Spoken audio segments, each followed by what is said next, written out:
अछूत को सिर्फ छूने से पाप नहीं लगता, बल्कि एक अछूत को किसी ऊंची जाति से 64 या 96 कदम दूर चलना पड़ता था ताकि हवा में उड़कर भी उसकी अपवित्रता उन तक न पहुंच जाए।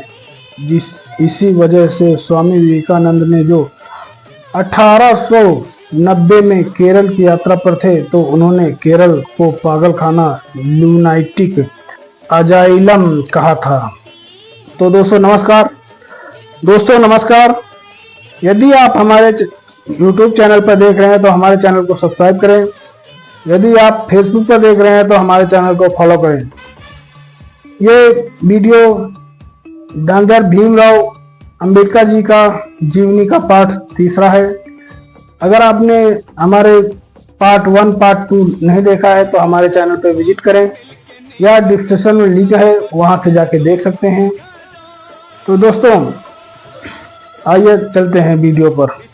हमारे यूपी, बिहार और उत्तराखंड के पहाड़ों तक यहाँ के दलितों और शोषितों को डोला और पालकी का अधिकार नहीं था।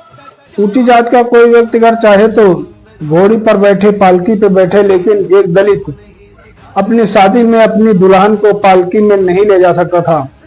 पीढ़ियों तक इन समुदाय ने इससे बेगार करवाई गई, यानी बिना एक भी पैसा दिए जानवरों की तरह सुबह से शाम तक खेतों और घरों में बंधुआ मजदूरी करवाई गई।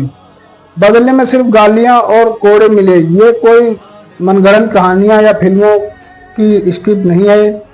ये भारत के इतिहास के वो काले और खूनी पन्ने हैं जिन्हें मुख्य धारा की किताबों में, हमारे सिलेबस में बहुत ही सफाई से आपसे और हमसे छिपा दिया। अभी आरक्षण के बारे में विस्तार से आगे की वीडियो में और भी बातें करेंगे। पूरे देश में फैले इस भयानक अंधकार और इसी क्रूरता के बीच महाराष्ट्र की महार जाति में एक ऐसा बच्चा पैदा हुआ जिसने बचपन में यह सब झेला, लेकिन उस बच्चे ने यह तय कर लिया कि वो इस सड़ी गली व्यवस्था के आगे घुटने नहीं टेकेगा। वो भीख नहीं मांगेगा, वो पढ़ लिख कर इसकी जड़ों पर प्रहार करेगा। और उस बच्चे का नाम डॉक्टर भीमराव अंबेडकर जी। साथियों, जब चारों तरफ क्रूरता का ऐसा घनघोर अंधेरा हो तो इंसान के पास 2 ही रास्ते बचते हैं, या तो वो हथियार उठा ले या फिर कलम उठा ले। बाबा साहब ने दूसरा रास्ता चुना, क्योंकि उन्हें पता था इस हजारों साल पुरानी सड़ी गली जंजीर को तलवार से नहीं काटा जा सकता। सिर्फ और सिर्फ ज्ञान और शिक्षा की धार से ही काटा जा सकता है। लेकिन उस दौर में एक अछूत के लिए ऊंची शिक्षा पाना भी एक सपना था। ऐसे में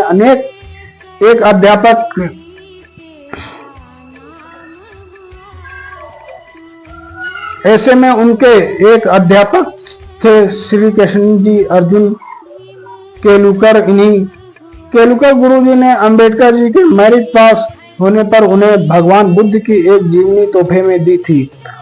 और शायद यहीं से उस महान बदलाव के बीच पड़ गया था जो सालों बाद 1956 में पूरी दुनिया को दिखने वाला था। वही केलुकर जी ही थे जिन्होंने बाबा साहब की बौद्धिक तड़प को पहचाना और उन्हें बड़ौदा के महाराजा सियाजी गायकवाड़ से मिलवाया।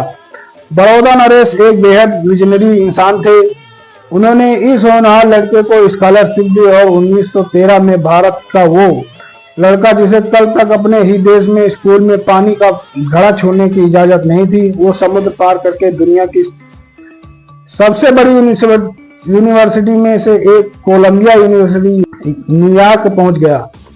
एक पल के लिए उम्र 22 साल के लड़के की मानसिक स्थिति की कल्पना कीजिए, जिस भारत देश में उसे इंसान नहीं माना जाता था।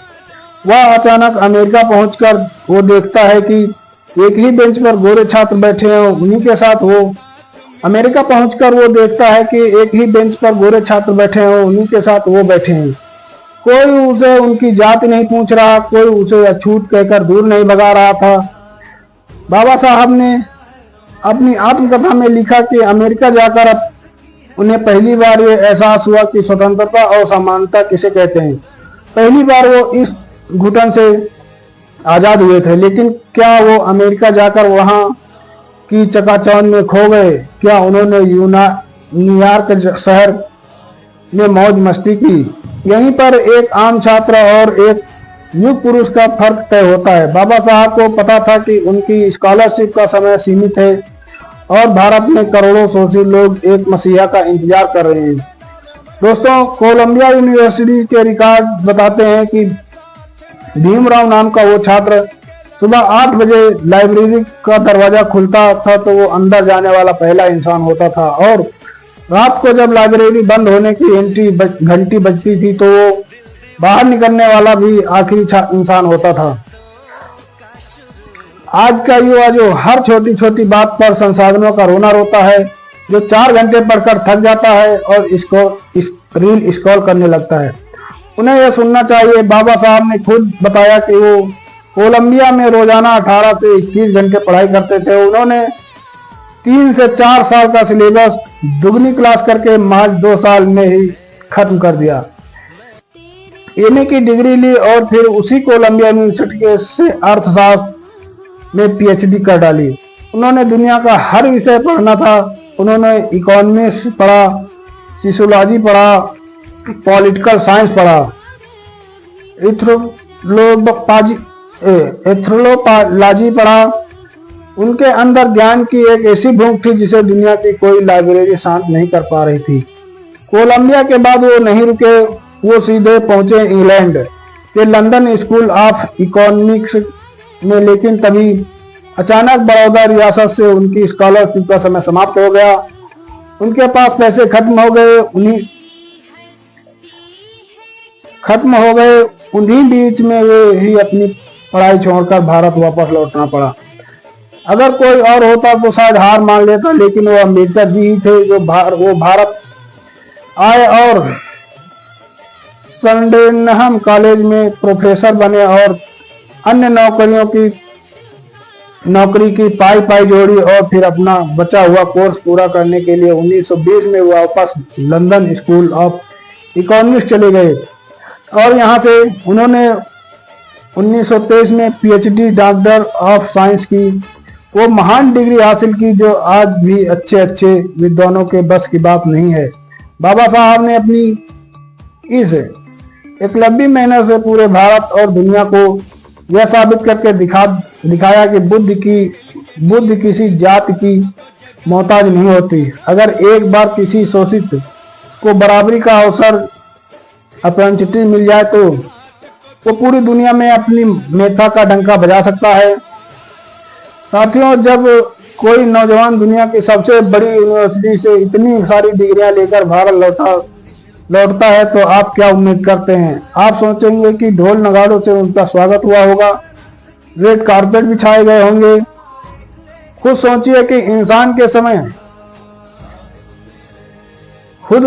जिस इंसान के पास 1917 के दौर में अमेरिका और लंदन की पीएचडी थी, जो उस समय भारत का शायद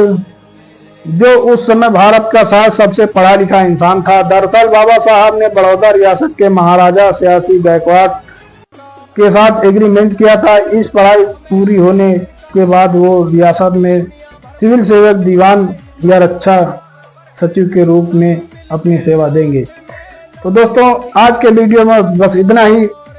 आगे मिलेंगे पार्ट 4 में। तब तक के लिए नमस्कार। तो दोस्तों, अगर आप हमें YouTube पर देख रहे हैं तो हमारे चैनल को सब्सक्राइब करें।